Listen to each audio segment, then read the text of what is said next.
Morning students, Sundaram sir classes में आपका फिर स्वागत है। हम सब्जेक्ट पढ़ रहे हैं कंट्रोल सिस्टम, और कंट्रोल सिस्टम में हम कौन सा चैप्टर पढ़ रहे थे? Time response analysis of the control system. हम इसमें आउटपुट का बिहेवियर देख रहे थे टाइम के रेस्पेक्ट में, है ना। और इसमें हमने बहुत सारे टॉपिक कवर किए थे, और लास्ट के कुछ वीडियोस में हमने पढ़ा था steady state analysis. Steady state analysis में हमने क्या क्या पढ़ा था, थोड़ा सा इसमें मैं रिवीजन करना चाहूंगा।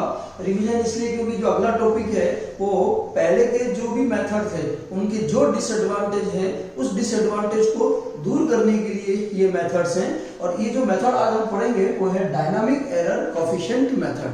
डायनामिक्स मींस मोशन, और हमने इससे पहले पढ़ा था steady state. Study means constant values पे है। तो थोड़ा सा हम रिवीजन करते हैं। हमने स्टेडी स्टेट एरर का जो फॉर्मूला आया था E ऑफ S का is equal to limit S tends to 0 S into RS upon 1 plus GS into HS था। और इससे हमने स्टेडी स्टेट एरर का फॉर्मूला निकाला था limit S tends to 0 S into ES S into RS upon 1 plus GS into HS। ये दो formula हमारा इंपॉर्टेंट आ गया था। और उस फॉर्मूले में फिर हमने क्या किया था, different types of standard inputs रखे थे। तो जब हम ये रिवाइज है आपका स्टेप इनपुट रखा था तो हमारे पास KP आया था, और KP का फॉर्मूला बन के आया था limit S tends to 0 GS into HS। और थोड़ा सा और रिवीजन करा दें कि GS HS का क्या फॉर्मूला था। GS HS का फॉर्मूला हमने लिया था K1 plus GS HS means open loop transfer function, open loop transfer function था। तो KP की वैल्यू ये आपके पास आई थी, और इस KP से हमने एरर निकाला था। याद कीजिए A अपॉन 1 प्लस KP था। दूसरा जो हमारा बस मेथड था स्टैंडर्ड इनपुट का हमने अप्लाई किया था वो हमारा रैंप इनपुट था। रैंप में KV कांस्टेंट आता है, और उसका फॉर्मूला था limit S tends to 0 S into GS into HS। और इससे हमें ESS का फॉर्मूला आया था A अपॉन 1 प्लस KV। और तीसरा हमने पैराबोलिक इनपुट दिया था।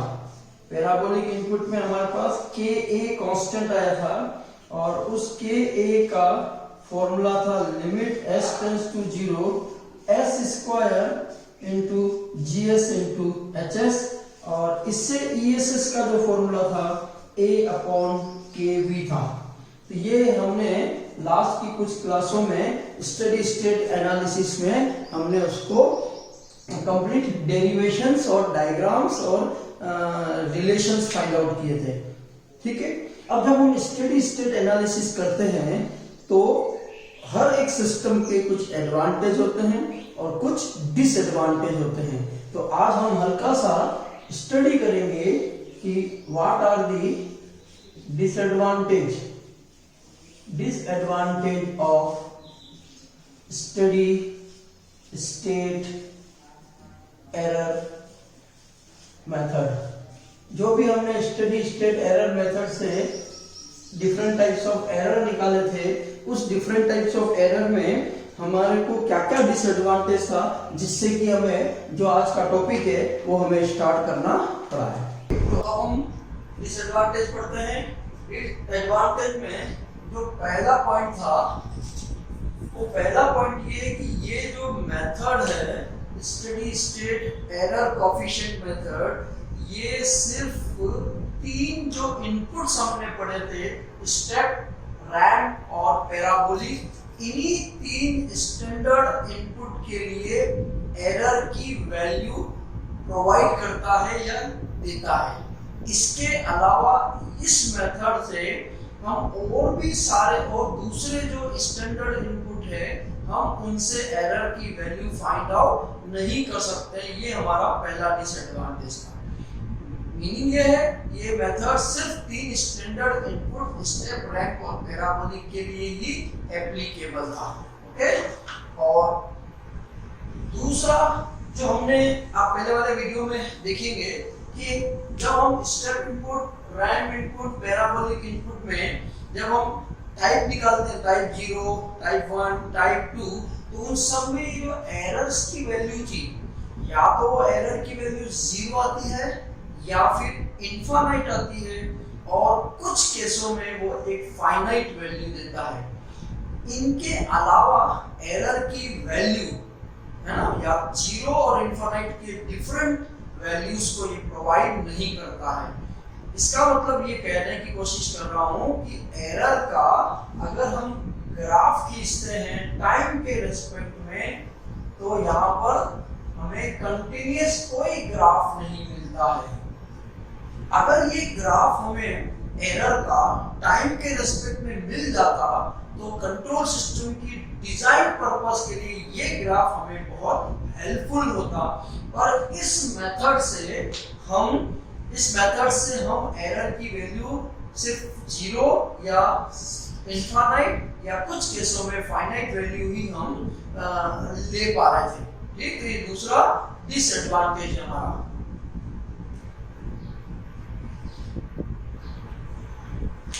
तीसरा ये जो मैं कह रहा था कि जो ग्राफ है वो एरर का टाइम के साथ में कंटिन्यूअस ग्राफ नहीं मिलने से हमारा जो डाटा, तो 3 हमने पढ़े। पहला ये सिर्फ सिर्फ 3 इनपुट के लिए ही हमें एरर दे रहा था। दूसरा, ये एरर या तो 0 देता है या इनफाइनाइट देता है। और तीसरा, एरर का टाइम के साथ कंटिन्यूअस ग्राफ हमें नहीं मिलता है। ठीक, और जो चौथा था, फोर्थ वन, देखो ये हमारा एक स्टैंडर्ड ब्लॉक डायग्राम है, जनरलाइज्ड। ये GS, HS और ये आपका समिंग पॉइंट, यहाँ आप RS लेते हैं और यहाँ आप CS लेते हैं। यानी ये जो मेथड है ये सिर्फ इसी ब्लॉक डायग्राम में जो GS, HS है, यहाँ जो हमने लिखा था ओपन लूप, GS, HS के लिए ही ये मेथड एरर की वैल्यू प्रोवाइड करता है। क्लियर? यानी हम इस मेथड से डायरेक्ट क्लोज लूप का क्या फॉर्मूला होता है? GS upon 1 plus GS into HS के लिए इस मेथड से हम एरर की वैल्यू फाइंड आउट नहीं कर सकते हैं। ओके,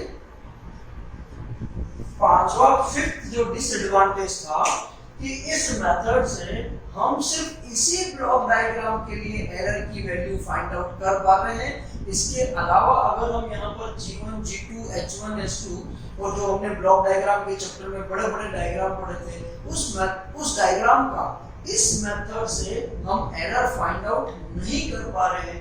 ये भी हमारे लिए डिसएडवांटेज, क्योंकि ऐसा तो होता नहीं है ना कि सिर्फ यही ब्लॉक डायग्राम से कंट्रोल सिस्टम पढ़ेंगे। कंट्रोल सिस्टम बेसिकली एक कॉम्प्लेक्स सिस्टम, तो कॉम्प्लेक्स सिस्टम का एरर जो वैल्यू है फाइंड करने का, वो हम इस मेथड से फाइंड आउट नहीं कर पा रहे हैं। ओके, ये 5 डिसएडवांटेज है। छठा डिसएडवांटेज ये है कि आपको याद हो कि जब हम इस E ऑफ S से जब हम एरर निकाल रहे थे, तो हमने सर्किट थ्योरी का एक थ्योरम काम में लिया था। कौन सा लिया था बताओ? नहीं याद आ रहा? Final value theorem. 2 मेथड होते हैं, इनिशियल वैल्यू थ्योरम और फाइनल वैल्यू थ्योरम। तो फाइनल वैल्यू में हमने ये कहा था कि जब हम इनफाइनाइट टाइम ले लेते हैं तब हमें वो एरर की वैल्यू मिलती है। लेकिन जब हम फाइनल वैल्यू थ्योरम करते हैं, तो आपको याद हो तो S इंटू ES जो है, इसको चेक करना होता है कि क्या इसका कोई पोल ओरिजिन पर तो नहीं है या राइट हैंड साइड में तो नहीं है। आपको याद कीजिए, अगर यहाँ पे कोई पोल है तो ये अनस्टेबल है, मार्जिनल स्टेबल होगा, और अगर यहाँ कोई है तो ये अनस्टेबल होगा। इसका मीनिंग ये कि जब भी हम इस मेथड को यूज करेंगे, तब हमें ये करने से पहले ये चेक कर लेना जरूरी है कि क्या पोल किसका S इंटू ई एस का क्या कोई पोल ओरिजिन पर है या राइट साइड में है। ठीक, इसका मीनिंग है कि ये सिस्टम सिर्फ स्टेबल सिस्टम के लिए ही, सिर्फ स्टेबल सिस्टम के लिए ही एप्लीकेबल है, not applicable for unstable system. तो ये मेथड का सबसे बड़ा डिसएडवांटेज अगर मैं मेरे एक्सपीरियंस से कहूं कि ये अनस्टेबल सिस्टम के लिए एप्लीकेबल नहीं है। हर बार जब भी आप उसको अप्लाई करेंगे इस मेथड को, तो आप इनको चेक करना जरूरी है कि क्या ये सिस्टम स्टेबल है या नहीं। अगर स्टेबल है तो आप इसको यूज कर पाएंगे, अगर आप ये स्टेबल नहीं है तो आप इसको यूज नहीं कर पाएंगे। ओके, तो ये कुछ आपके डिसएडवांटेज थे जिनसे हम करना चाहेंगे। ठीक है, तो इतने सारे डिसएडवांटेज यानी ये बहुत लिमिटेड पर्पस के लिए ही हमारे पर्पस को सॉल्व कर पा रहा है। तो इस बेस पर हमने इस सारे डिसएडवांटेज को दूर करने के लिए हमने एक नया मेथड डिफाइन किया या प्रोड्यूस किया। वो मेथड का नाम है डायनामिक एरर कोएफिशिएंट मेथड। ये टॉपिक पॉलिटेक्निक्स और इंजीनियरिंग के इंडिया में कहीं भी कोई भी एग्जाम, कोई भी कॉलेज हो, ये method exam point of view से बहुत इंपॉर्टेंट है। इसका कोई भी न्यूमेरिकल प्रॉब्लम्स नहीं आता है। ठीक है, और इसीलिए लेकिन डेरिवेशन पर्पस के लिए ये बहुत इंपॉर्टेंट है, तो आपको याद होना चाहिए। हाँ, ये जरूरी है कि ये जो डिसएडवांटेज है वो किसी एग्जाम में नहीं आए, पर जब हम एक अच्छे इंजीनियर बनना चाह रहे हैं, हम चाहते हैं कि डायनामिक एरर क्यों डिफाइन हुआ, क्यों डिजाइन हुआ, उसके लिए हमें ये पता होना जरूरी है कि steady state error coefficient method के क्या-क्या डिसएडवांटेज हैं। चले हम आगे, अब हम आगे इस मेथड को पढ़ेंगे। अब हम ये मान रहे हैं कि इस फॉर्मूले में दो पॉलिनोमियल्स हैं। ठीक है, यहां पर मैं लिख देता हूं क्योंकि डेरिवेशन आता है इसलिए मैं कुछ भी चीज नहीं छोड़ रहा हूं। Assume that E of S has two polynomials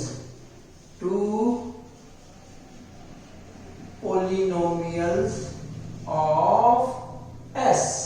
ये जो इसमें S की टर्म्स हैं, इसका दो पॉलिनोमियल्स है। हिंदी मीडियम वाले बच्चों के लिए पॉलिनोमियल का मतलब होता है बहुपद, जिसमें बहुत सारे पद होते हैं। जैसे x की बात करें तो x³ plus 6x square plus 5x plus 2x plus 1n, ऐसा कोई भी है तो वो बहुपद कहलाता है। तो यहाँ पर भी ये हमारा जो सवाल है ES का, वो इसमें दो बहुपद में है, लेकिन बहुपद किसकी टर्म्स में? S की टर्म्स में है। तो इसको मैंने फॉर्मूले को सेपरेट कर लिया। देखिए 1/1 plus GS into HS multiplied by RS। ठीक है, इस पूरे फंक्शन को मैंने एक नया नाम दे दिया, फंक्शन F1S, और इसको दे दिया मैंने F2S। ठीक है, तो वेयर जहां पर F1 की वैल्यू है बच्चों 1/1 प्लस GS इंटू HS, और जो F2S है वो है हमारा RS। यानी इस पूरे ES के फॉर्मूले को मैंने दो पार्ट में, दो के मल्टीपल या प्रोडक्ट में मैंने क्या कर दिया, अलग अलग आपके पास कर दिया। अब यहां देखो, जब ये दो फंक्शन है F1 और F2, तो मैं आगे लिख देता हूं, ये जो F1S है मल्टीपल ऑफ F2S। ये कहने की कोशिश कर रहा है कि ये जो फंक्शन है ये दो लाप्लास फंक्शन का मल्टीपल यानी प्रोडक्ट है, दो लाप्लास का गुणा है। और जब दो लाप्लास का गुणा होता है तो इंजीनियरिंग के स्टूडेंट्स ने तो एक नया थ्योरम पढ़ा होगा लाप्लास के चैप्टर में, कन्वोल्यूशन इंटीग्रल मेथड। डिप्लोमा यानी पॉलिटेक्निक में ये मेथड नहीं है, लेकिन इस डेरिवेशन के लिए ये मेथड याद रख लिए, फॉर्मूला याद रखना है, बहुत इजी फॉर्मूला है। इंजीनियरिंग के स्टूडेंट्स ये जानते हैं कि कन्वोल्यूशन इंटीग्रल में क्या थ्योरम था कि इफ एफ ऑफ एस, यानी ये जो ई एस है एफ ऑफ एस, ये दो लाप्लास का अगर मल्टीपल है f1s और f2s, तो कन्वोल्यूशन इंटीग्रल ये कहता है कि इस fs का अगर इनवर्स लाप्लास लें तो क्या आता है, डिप्लोमा में तो पढ़ा है ना कि f ऑफ s का inverse Laplace f of t आता है इक्वल टू, अब कन्वोल्यूशन इंटीग्रल क्या है, इंटीग्रेशन 0 टू t, पहला फंक्शन है f1 ऑफ टो। अब हम क्या कर रहे हैं, जो यहां पर हमारा टाइम s है, सॉरी फंक्शन है time domain function s, domain function s है, उसको हम टाइम में कन्वर्ट कर रहे हैं क्योंकि इनवर्स लाप्लास लेना है। तो क्या आ जाएगा, एक नया टाइम कांस्टेंट दिया टो, तो पहले का फंक्शन में f1 टो और दूसरे में f2 t माइनस टो, और किसके रेस्पेक्ट में, इंटीग्रेशन 0 से t, first function f1 tau and second function में शिफ्टिंग लगा दिया f2 t माइनस टो, और किसके रेस्पेक्ट में इंटीग्रेशन है, d टो के रेस्पेक्ट में। तो यहां जो हमारा फंक्शन है वो फंक्शन हमारा es है, तो वो फंक्शन में यहां लिख देता हूं फॉर्मूला कि by using convolution integral,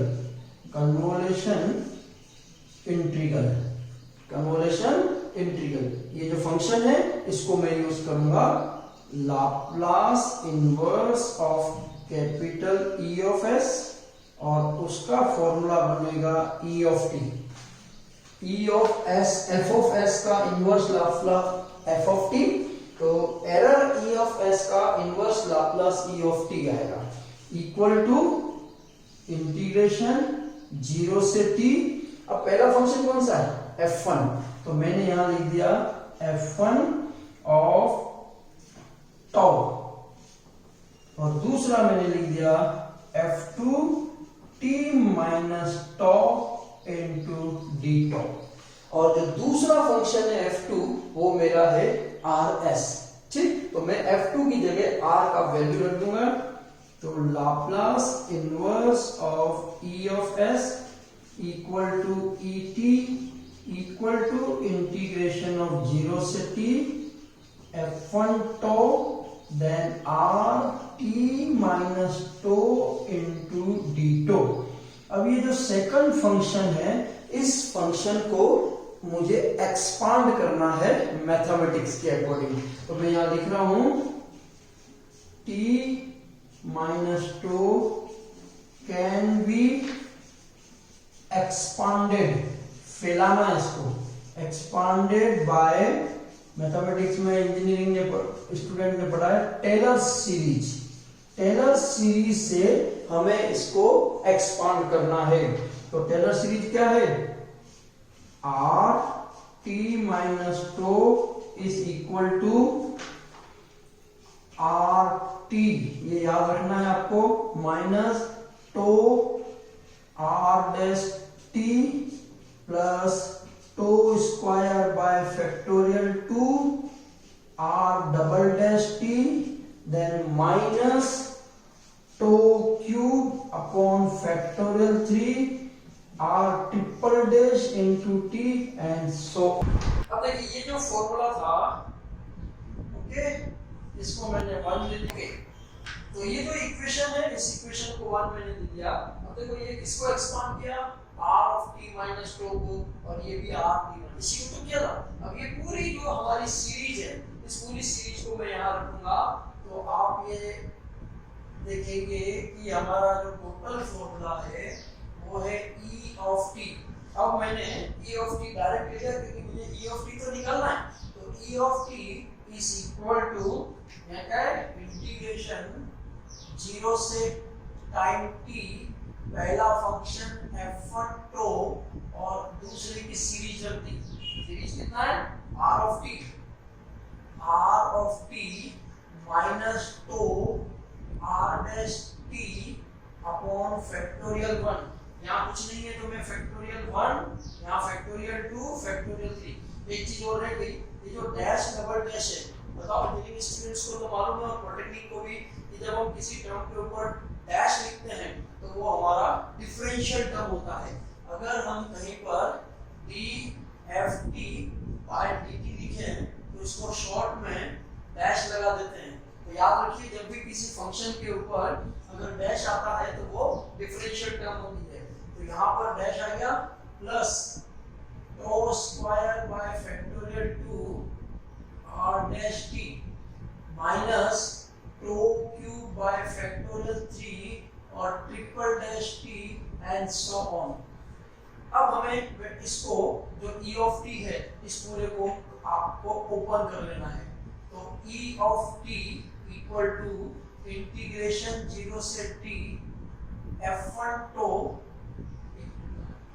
r t, इसके साथ फंक्शन बन गया f1 टो, और ये जो पूरी फंक्शन है ये क्या चलेगा d टो चलेगा। चल रहा है ना ये d टो क्या है जिसके रिस्पेक्ट में इंटीग्रेशन करना है।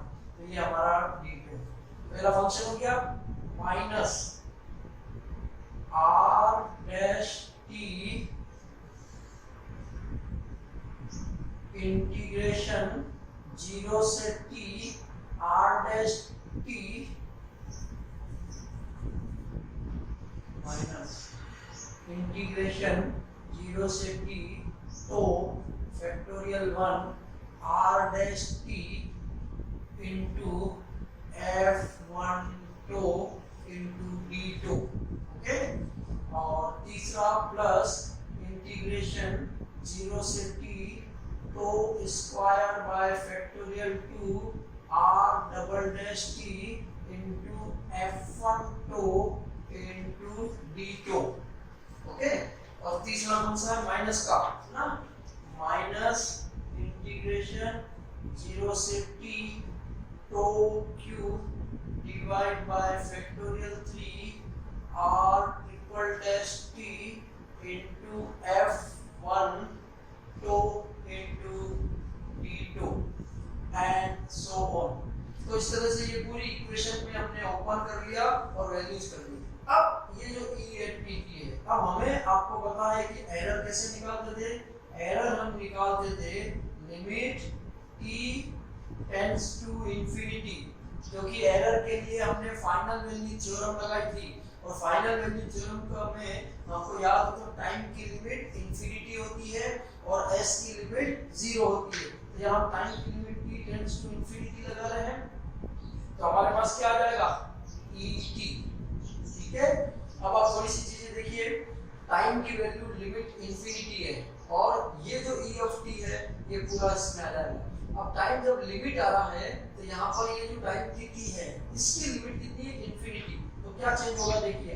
और कुछ ये जो r ऑफ t है ये मैं कॉमन बाहर निकालूंगा। तो पहला देखिए r ऑफ t इंटीग्रेशन 0 से इंफिनिटी। ओके, ये हो गया f1 tau into d to. दो चीजें वापस r t r dash t r double dash t बाहर, ठीक है, जो भी कांस्टेंट है, और किसके रिस्पेक्ट में तो अंदर क्या रहेंगे टो की टर्म्स अंदर ही रहेंगे, बाकी सब बाहर। और t की जो लिमिट है ये सारे जो लिमिट्स है वो इंफिनिटी हो जाएंगे। ओके, माइनस इंटीग्रेशन 0 से इंफिनिटी r डैश t बाहर इंटीग्रेशन 0 से infinity tau f1 tau into d tau upon factorial 1। ठीक, और दूसरा जो आएगा इसका कि r dash double t integration 0 से infinity tau square by 2 and factorial 2 f1 tau into d tau, and इसी तरह से हम इसको चलते जाएंगे। ठीक है, अब आप देखिए ये जो फंक्शन है इस फंक्शन को मैंने एक कांस्टेंट नाम रख दिया k0 और इस पूरे को रख दिया k1 और इस पूरे को रख दूंगा मैं k2 ऐसे हम रखते जाएंगे। तो ये जो इक्वेशन है वो बनेगा ESS equal to K naught, इस पूरे को क्या रखा K नॉट RT फिर plus K1 R dash T plus K2 R double dash T and so on, जहां पर वेयर K नॉट का फॉर्मूला है 0 से infinity F1 tau into d tau, और जो K1 की वैल्यू है माइनस इंटीग्रेशन 0 से infinity tau into F1 tau into d tau. तो अब हम K नॉट, K1, K2 और K3 की वैल्यू को फाइंड आउट करेंगे। देखिए, हमें लाप्लास ट्रांसफॉर्म का एक बेसिक स्टैंडर्ड फॉर्मूला आपको मालूम है, वो है f of s is equal to integration 0 से इंफिनिटी, फंक्शन है f1 टो और e की power minus s tau into d tau. ये फॉर्मूला मैंने यहाँ पर टो जो टाइम कांस्टेंट है उसकी टर्म्स में हमने आप वैल्यूज लिखी है। ओके, अब आपको मालूम है कि यहाँ पर हमारे पास K नोट का जो फॉर्मूला है ये वैल्यू है integration of 0 to infinity F1 tau into d tau. ठीक है, अब इन दोनों का कंपेयर करते हैं।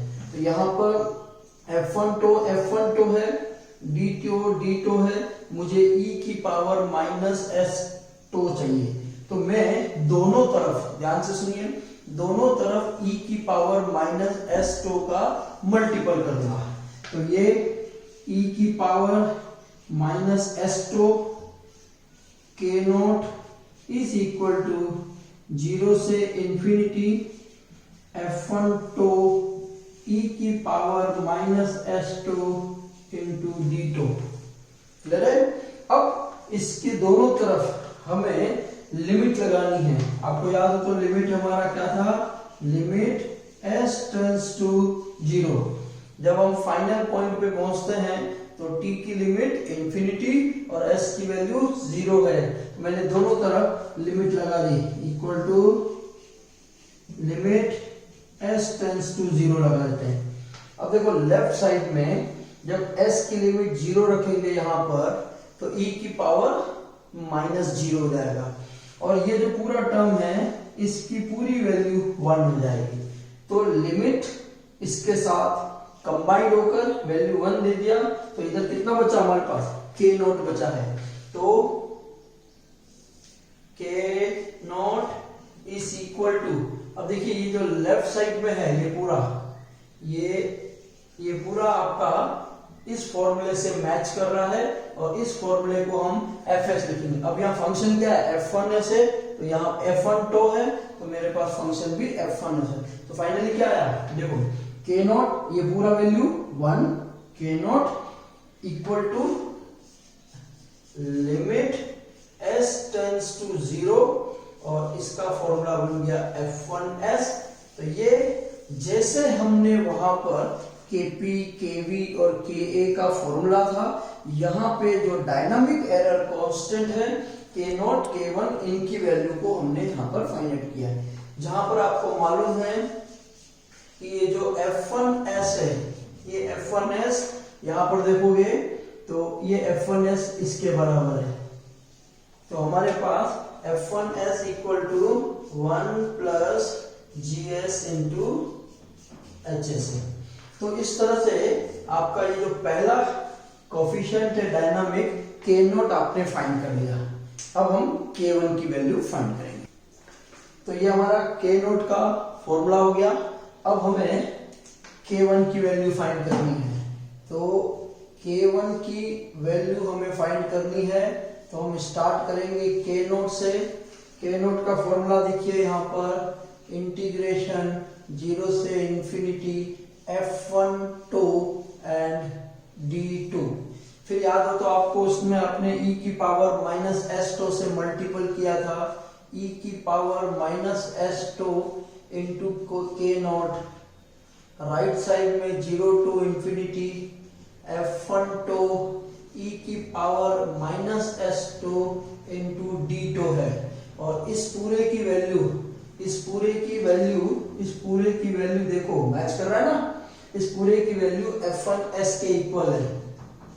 तो आपके पास ये टर्म f1s के इक्वल आ गया।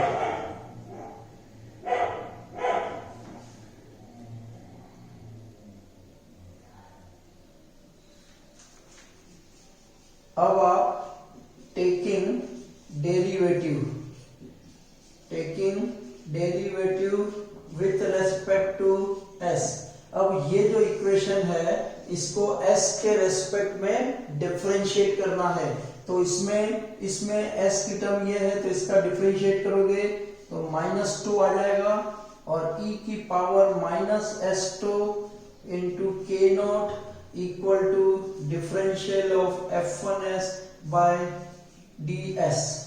अब इस पूरे फॉर्मूले में के नॉट की जो वैल्यू थी ये पूरी वैल्यू में -2 e की पावर -2 इंटीग्रेशन 0 से infinity f1 tau into d tau equal to df1s upon ds।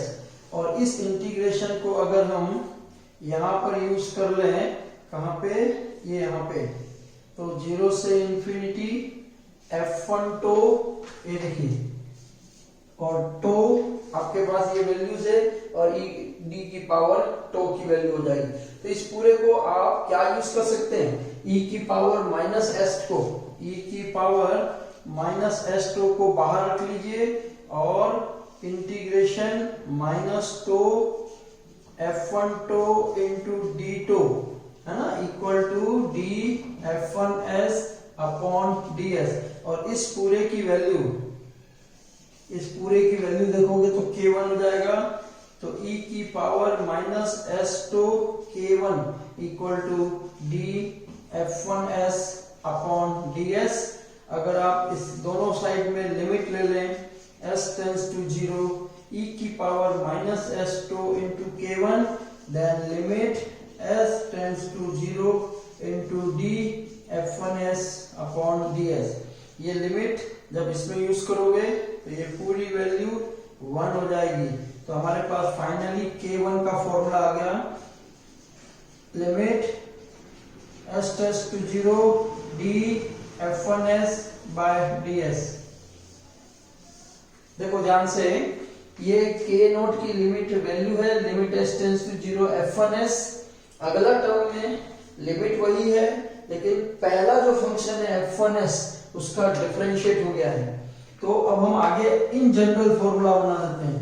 In general formula हो जाएगा kn equal to limit s tends to 0 d की पावर n अपॉन dsn, और यहां पर हमेशा f1s हो जाएगा। ओके, तो this will be the final formula, general formula for dynamic error constant k not k1 है। इस पूरे फॉर्मूले में अगर आप n की वैल्यू 0 रखते हो, 0, तो k नॉट आएगा, n की वैल्यू 1 रखते हो तो k1 आएगा, n की वैल्यू 2 रखते हो तो आपके पास k2 एंड सो ऑन है।